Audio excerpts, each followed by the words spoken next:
শুভ সকাল বন্ধুরা, তোমরা দেখছো সুব্রত সখী ব্লগ। আমার নতুন ভিডিওতে তোমাদের অনেক অনেক স্বাগত আর অনেক অনেক ভালোবাসা জানিয়ে শুরু করছি নতুন দিনে নতুন একটা ভিডিও। তো আমার শরীরটা খুব একটা ভালো না, খুব শরীর খারাপ, কিন্তু তবুও ওই যে কাজ বাজ সবই করতে হচ্ছে। তো সকালে সমস্ত বাসি কাজ কমপ্লিট করে ছেলেকে চাটা করে দিলাম, ছেলে খেটে পড়তে চলে গেছে। আর একবারে তো তোমাদের দাদাভাই মাছ টাছ নিয়ে আসবে। আজকে যেহেতু রবিবার আর আমার মুখটা কিন্তু এখনো ফোলা কমেনি, তো প্রচন্ড পরিমাণে শরীর অসুস্থ। মানে কোনো কিছু করতে ভালো লাগছে না, মনে হচ্ছে চুপচাপ মানে শুয়ে থাকি, না ফোন দেখতে ইচ্ছা করছে না মানে আর কি রান্না বান্না কাজ করতে ইচ্ছা করতে, ওই যে একার সংসার সবই করতে হবে। তো না পারলেও মানে আর কি রেহাই নেই এই সংসার থেকে। তো যেহেতু ছেলে আছে, বর আছে, আমার তো খেতেও ইচ্ছা করছে না, আমি না খেলেও চলে যাবে, কিন্তু বর ছেলে তো আর না খেলে চলবে না, ও যাবে কাজে, ছেলের পড়া টড়া আছে, তো সেই কারণে রান্না টান্না তো করতেই হবে। তো চলো এখন যাব হচ্ছে রান্নাঘরে। এই দেখো বন্ধুরা, চলে আসলাম রান্নাঘরে। এখানে গাজর, ফুলকপি, শিম আর হচ্ছে মূলো, মশলার জন্য আদা, কাঁচা লঙ্কা, আর এই দেখো এখানে হচ্ছে পালং শাক কেটে নিয়েছি, এখানে হচ্ছে বেগুন, আর এখানে দেখো আলু, আর এখানে কড়াইয়ে তেল বসিয়ে দিয়েছি। তো গরম হোক, আজকে হচ্ছে মাছ তরকারি রান্না করব। তো অনেকদিন ধরে খেতে ইচ্ছা করছে, তো তোমাদের দাদাভাইকে বলেছি মাছের মাথা আনতে, মাছের মাথা দিয়ে আর কি করবো দেখা যাক ও কি নিয়ে আসছে।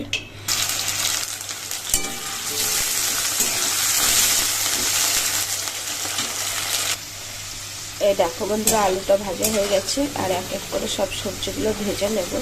তো ভাজা আর দেখাচ্ছি না, ভেজে নিই তারপরে দেখাবো। আর এখানে ভাতের জন্য চাল তুলে নিয়েছি, চালটা ধুবো, আর এই যে এখানে জল বসিয়ে দিয়েছি। এই দেখো বন্ধুরা, এখানে কিন্তু আমার সমস্ত সবজি ভাজা হয়ে গেছে, আলু, গাজর, মূলো, শিম, ফুলকপি, তো সব কিছুই ভাজা কমপ্লিট। আর এখনো কিন্তু আমার বরমশাই আসেনি, আর ওই কড়াইয়ে ছিল অল্প একটু তেল, তো বেগুনটাও ভাবলাম একটু নেড়ে নিই, তো বেগুনটাও হয়ে গেছে নাড়া। তো আসুক আমার বরমশাই, তারপরে আবার আসছে। তো এই দেখো বন্ধুরা, বরমশাই চলে এসছে বাজার থেকে, আর ওর কাজেও লেগে গেছে। ওর কাজ হচ্ছে মাছ নিয়ে এসে মাছ ধুয়ে দেওয়া। ভালো ভালো কাজ দাও। হ্যাঁ, তো এটাই হচ্ছে। তো কার কার বর এরকম মাছ এনে ধুয়ে দেয় কমেন্ট করো, ঠিক আছে? আমার বর কিন্তু মাছ কেটে দেয়, ধুয়ে দেয়, সব কিছুই করে দেয়, আমি কিন্তু কিছুই করি না। মাছ, চিকেন কোনো কিছু। তো যাই হোক, চলো কি মাছ এনেছে ধুয়ে নিই, তারপরে দেখাচ্ছি। যা কথা সেই মতনই কাজ।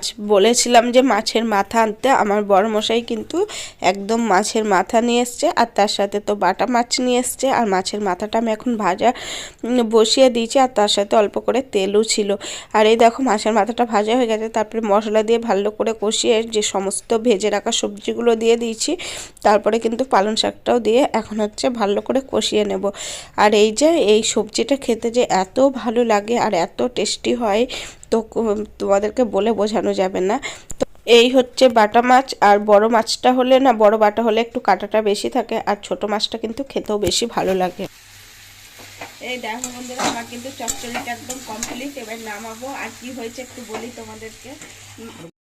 মাছ তো ধুয়েই দিয়েছে তোমাদের দাদাভাই, আর আমি লবণ হলুদটা মাখিয়ে নিলাম। আর আজকে বলেছিলাম যে ডাল করবো আর চচ্চড়ি আর মাছ ভাজা খাবো, সেই কারণে একটু ছোট ছোটোই মাছ নিয়ে এসছে, নাহলে এত ছোট মাছ আমাদের বাড়িতে কিন্তু আসে না। তো পরে ভাবলাম দুপুরে তো ঠান্ডা হয়ে যাবে, খেতে ভালো লাগবে না, তার থেকে একটু পেঁয়াজ দিয়ে সর্ষা পোস্ত বেটে আর কি মাছটা করে নিই। তো রান্না বান্না তো কমপ্লিট হয়ে গেছে, তো একটু ছাদে আসলাম তোমাদের দাদাভাই কী করছে সেটাই দেখতে। তো এসে তো দেখছি এই হলুদ ফুলটা আবারও ফুটেছে, আর খুবই সুন্দর লাগছে কালারটা। তার সাথে এখানে আরও একটা জবা ফুল ফুটেছে, আর এই জবা ফুলগুলো তো এই বছরেই কেনা হয়েছে গাছগুলো, আর কেনার পর থেকে কিন্তু প্রত্যেক দিনই মানে ফুল ফোটে, আর এত সুন্দর ফুল ফোটে তা বলার কথা না। আর এটা হচ্ছে ভাইয়ের একটা ফুল গাছ, তো এই ফুল গাছটা ছিল অযত্নে পড়ে, তো তোমাদের দাদাভাই আবার মানে ফুল গাছটা লাগিয়েছে যত্ন করে, সার মাটি সব কিছু দিয়েছে। তো দেখো গাছটায় কিন্তু দুই দিকে দুটো শিঙের মতন আর কি ফুল ফুটেছে, আর ফুলের কালারটা দেখেছো খুবই সুন্দর। মানে গাছে যত যত্ন না করলে কিন্তু অতটাও ফুল টুল ফোটে না। আর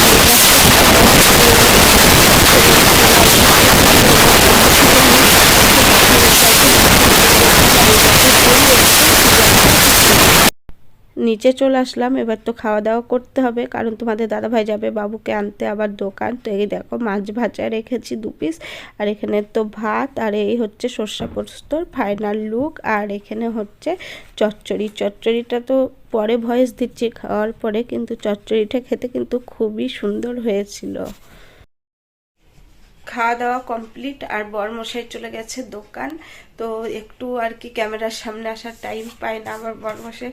তো এখন তো অ্যাডেনিয়াম গাছে রিপোর্টিং চলছে, তো সেই কারণে এর আগের মঙ্গলবারে সার কিনে নিয়ে এসেছিল, তো আর একটা সার কেনা হয়নি। তো সেই সারটা আজকে কিনবে বলে তাড়াতাড়ি আর কি দোকানে চলে গেছে। মানে কোনো রকম ছেলেকে প্রাইভেট থেকে নিয়ে এসে খাওয়া দাওয়া করে একবারে মানে চলে গেছে দোকান। তো সেই কারণে আর কি ভিডিও করা হয়নি। আর তোমাদের একটা কথা, তো আমি যখন একটু খুশি থাকি আর যখন কিছু একটা ভাবি, তখনই কিন্তু আমার জীবনটা পুরো এলোমেলো হয়ে যায়, জানি না কি কারণ। তো কি হয়েছে সেটা তোমাদের সাথে শেয়ার করলাম না। আর একটা খুশির খবর, আমরা কিন্তু আমার বান্ধবীদের বাড়ি যাব। তো কোন বান্ধবীদের বাড়ি যেতে পারি তোমরা কিন্তু কমেন্ট করো, ঠিক আছে, যে আমি কোন বান্ধবীর বাড়ি যাব। তো এটাই, এই জন্য কিন্তু অনেকটাই খুশি। তো প্রথমে তো আজকেই ট্রেনের আর কি টিকিট কাটা হলো। তো প্রথমে যখন ট্রেনের টিকিট কাটা হলো, তারপরে মনে হলো যেন একটা অন্য কারণে যাওয়া হবে না। তো না, যাই হোক ফাইনালি যাওয়া হবে। কি কারণ না কারণ যখন যাব তোমাদেরকে আর কি বলবো তখন, ঠিক আছে। তো চলো, আর এখন হচ্ছে ছেলে ড্রয়িং করছে, যেহেতু আজকে সানডে বাড়িতেই আছে। চলে আসলাম বন্ধুরা রাতের ডিনার নিয়ে। আজকে রাতের ডিনারে তোমাদের দাদাভাই খাবে পাটিসাপটা, মানে ক্ষীর পাটিসাপটা। তো এটা খেতে কিন্তু বেশ ভালো লাগে। আর আমি খাবো হচ্ছে পাঁচমিশালির সবজি ভাত, আর তার সাথে চপ। এইটা খেতে যে কি যে ভালো লাগে কোনো কথাই হবে না, একদম জমে যাবে। খাওয়া দাওয়া কমপ্লিট বন্ধুরা, চলে এসেছি বিছানায়, এবার ঘুমাতে হবে। আর শীতকাল বলে কিন্তু এটা সম্ভব, কি বলতো, মানে গতকাল করা হয়েছিল ক্ষীর পিঠা, ক্ষীর পাটিসাপটা, এটা আজকেও খেলাম, আর একটা এখনো আছে, সকালে খেতে হবে।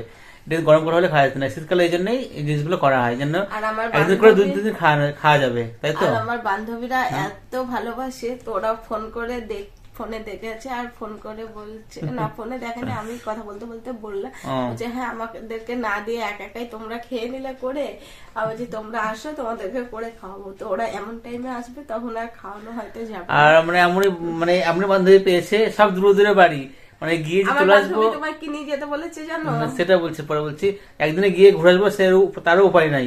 দেখো আমার বান্ধবীরা যে এরকম ভাবে এরকম কথা বলবে আমি তো ভাবতেই পারিনি। আমার বর ওষুধের দোকানে কাজ করে বলে আমার বরকে, মানে আমার বান্ধবী বলেছে আমার জন্য কিন্তু ওষুধ আনতে বলবা, তাও আবার অ্যালার্জির ওষুধ। মানে বান্ধবী গেলে না গো, ভালোবেসে ওটা ওর দাদার কাছে আবদার করে, মানে নিয়ে যেতে বলে না, এমনি আর কি মারে আর কি।